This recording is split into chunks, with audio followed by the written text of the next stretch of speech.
लोगों ने कहा तुम्हारे बस की बात नहीं है, तुमसे नहीं होगी।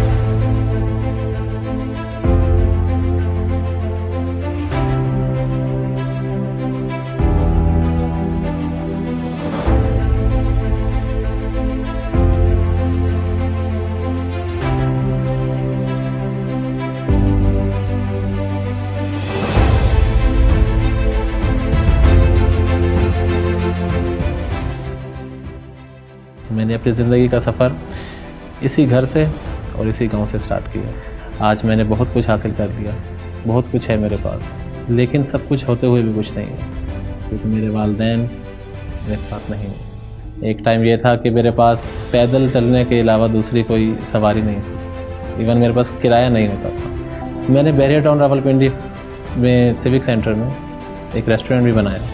जब वो रेस्टोरेंट नहीं चला, इवन वापसी पर मेरे पास किराए के पैसे भी नहीं थे, और मैं बहरिया से तकरीबन 30 किलोमीटर के फासले पे मेरा घर था, और वहाँ मैं पैदल निकल पड़ा घर के लिए। रास्ते में एक बंदे ने मुझे लिफ्ट दी। वो लिफ्ट किसी कोई गाड़ी की नहीं थी, वो एक जो लोकल ट्रांसपोर्ट होती है, तो उसने रोकी। तो मैंने कहा भाई मेरे पास पैसे नहीं हैं। तो उसने कहा चलो आ जाओ, सदर तक जा रहे हैं तो वहाँ तक तो छोड़ देंगे। मैं बहुत ज़्यादा डिसहार्ट हुआ था, सब कुछ ख़त्म हो गया था मेरे पास। तो जब मैंने कचहरी क्रॉस की तो उसने जो टेप रिकॉर्डर पे एक तिलावत लगाई हुई थी, उसका तर्जमा चल रहा था कि और अल्लाह ताकत से ज़्यादा मुश्किलात नहीं देता।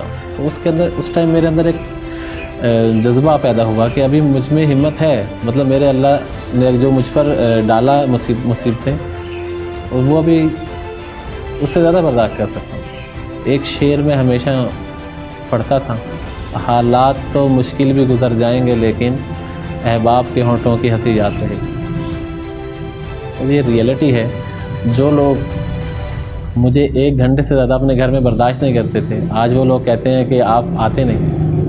मैंने 3 दिन ऐसे गुजारे कि मैं सिर्फ घर से निकल के पार्क में जाके बैठ जाता था और सोचता था कि मैं कहाँ जाऊँ। कहीं न जाना होता था ना कोई, बस एक टाइम होता, उसके टाइम के बाद फिर वापस घर आ जाता था। मेरी जो कहानी शुरू हुई वो यहाँ से होती है कि मैं ख़ुदकुशी कर रहा। साथ वाले रूम से एक भाई था, वो आया और उसने कहा कि ये क्या कर रहे हो। उस टाइम मैं बहुत ज़्यादा रो रहा था। मेरी एक बहन है, उनको उसने कॉल की कि अज़ीम साहब क्या हरकत कर रहे हैं, उनको समझाएं, बड़ी बहन।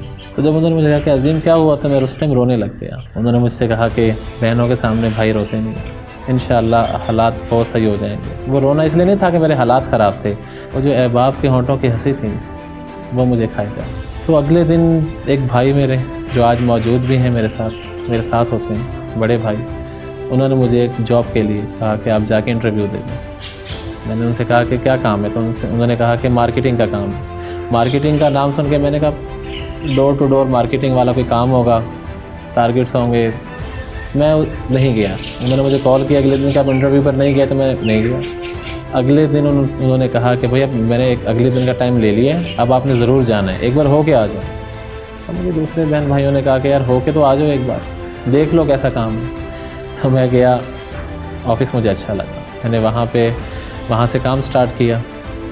पहला महीना मेरे लिए बहुत मुश्किल था, बिल्कुल मुझे तो समझ भी नहीं थी कि स्क्वायर फीट क्या होता है और मरला कितना होता है। और फिर जब आगे कॉम्पिटिटर्स होते हैं तो वो फिर बहुत ज़्यादा आपको लेग पुलिंग कर रहे होते हैं। इवन जो मेरा बॉस था, वो मुझे, जो हमारे जनरल मैनेजर थे जहाँ मैं काम करता था, वो मुझे बहुत ज़्यादा तंग करते थे। मैंने एक दिन सोचा कि मैं काम छोड़ दूँगा। इंसल्ट मैं अपनी बर्दाश्त नहीं कर सकता था। सैलरी सबको मिल गई, मुझे नहीं मिली।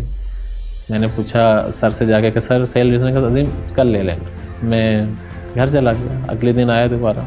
मेरे अंदर मांगने की आदत नहीं थी। जब बिल्कुल सब चले गए और छुट्टी से भी 1 घंटा ऊपर हो गया, तो फिर मैं सर के पास गया और सर, मैंने कहा सैलरी। तो सर ने कहा कि अज़ीम 1-2 दिन रुक जाओ। मैंने कहा सर सबको मिल गई, मुझे तो दे दें। उस दिन मैंने ये वर्ड बोले, तो उन्होंने कहा कि आपको भी मिल जाएगी, तो आप 1-2 दिन रुकें।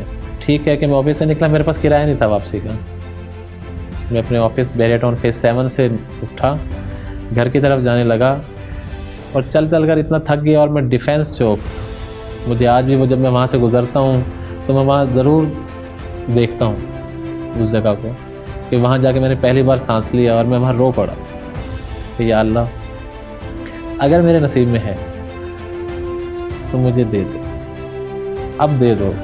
और अगर नहीं है ना तो मौत दे दो, क्योंकि अब चीज़ें बहुत ज़्यादा बर्दाश्त से बाहर हैं। वहाँ से मैंने फिर चला और फिर सदर में एक ब्रेक की और सदर से फिर घर।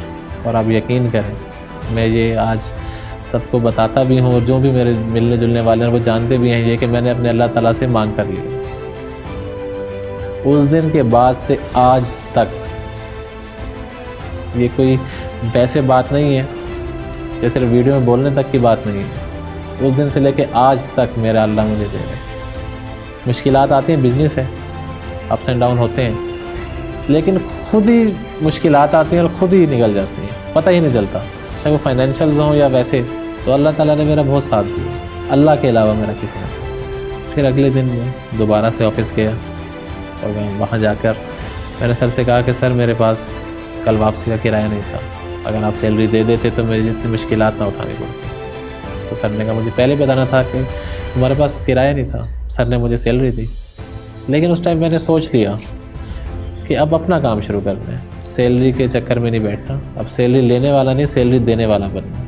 और फिर मैंने अपना काम शुरू किया, प्रोजेक्ट्स आए, मार्केटिंग की, लेकिन उस पर भी मैं क्लाइंट को श्योर होकर नहीं कह सकता था कि मैं इस डेट को आपको डिलीवर करवा देंगे प्रोजेक्ट या ये वो। फिर मैंने सोचा कि अब प्रोजेक्ट भी अपने बना लें कि जो हम बोलें क्लाइंट को तो वो एटलीस्ट फाइनल वर्ड हो कि हम इस डेट को आपको डिलीवर कर देंगे, इस डेट को हम काम शुरू करेंगे।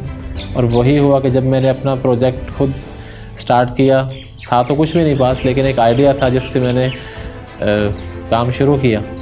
और आज मेरे 3 प्रोजेक्ट इस कंपनी के इस मार्केट में लॉन्च हो चुके हैं। शायद आप सोच नहीं सकते जितना मैंने कुछ बर्दाश्त किया है। और मुझे खुद ये एक कहानी सी लगती है कि जिस टाइम मैं रात को सोने से पहले आंखें बंद करता हूँ, मैं सोचता हूँ कि ये मैंने कैसे हासिल किया, मुझे खुद पता नहीं चला और अल्लाह ताला मुझे नवाजता रहा।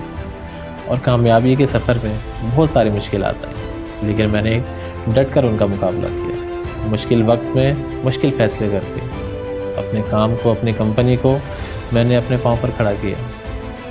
अल्लामा इकबाल के इस कोट ने मुझे बहुत हेल्प आउट किया मेरी सक्सेस में कि failure is not fatal until we surrender, trying again is the key of glorious victory. माशाल्लाह से मैंने बैरियर टाउन फेज़ 4 में भी अपना कमर्शियल प्रोजेक्ट स्टार्ट किया। मैं समझता हूँ कि रियल इस्टेट में आप हलाल से अगर जितना कमाते हैं तो इतना किसी और काम में हराम में भी नहीं कमा सकते। एक वर्ड सुना होगा आपने कि अल्लाह जिसको देता है छप्पर फाड़ के देता है। मैं कहता हूँ किसी ने देखना हो तो मुझे देख लिया। अगर आपके ऊपर मुश्किल वक्त आता है तो उससे निकलने के आपके पास 1000 रास्ते होते हैं, आपको नज़र नहीं आ रहे होते, तो आप थोड़ा सा कदम आगे बढ़ाएंगे, रास्ते खुलते जाएंगे। जब तक आपको पता ही नहीं है कि इस गेट से बाहर क्या है तो आप कैसे आगे बढ़ेंगे। आज जाने की जिद ना करो, यूं ही पहलू में बैठे रहो, यूं ही पहलू में बैठे रहो। आज जाने की जिद ना करो, हाय मर जाएंगे हम तो लुट जाएंगे, ऐसी बातें किया ना करो। आज जाने की जिद ना करो। उनकी कामयाबी की वजह यही है कि वो अपने काम के साथ बहुत ज़्यादा सिंसियर होते हैं। वो जो कहते हैं वो कर कर दिखाते हैं।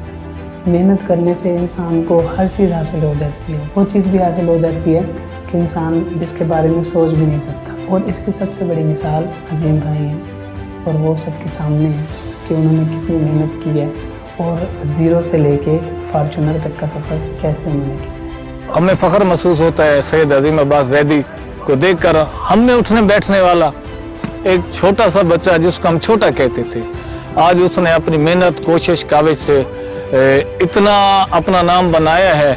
अजीम साहब सारे बचपन के दोस्त हैं, बचपन कट्ठे गुजारा है, सारे महल्ले दिन साकू फ़ख्र है, मेहनत की थी इन्हें, अल्लाह इन्हें को मज़ीद तरक्की दे। अगर मेरी कामयाबी को क्रेडिट जाता है तो वो शख्स है। जब एक बार हम एक महफिल में बैठे थे और मैं अपना ओपिनियन देने लगा तो उसने कहा भाई तुम बैठ जाओ, मेरा ओपिनियन सुने बगैर कि तुम यहाँ नहीं बोल सकते, मैं छोड़ो तुम तो ऐसे ही बातें करोगे। तो उसको जाता, क्योंकि अगर वो उस टाइम ये हरकत ना करता तो शायद मैं यहाँ तक पहुँचता ही नहीं, क्योंकि मुझे सबसे पहले ये था कि इसको करके दिखाना है। Survival was my only hope, success my only revenge. अल्हम्दुलिल्लाह आज मैं इस मुकाम पे हूँ कि लोगों के रिस्क का ज़रिया बन गया।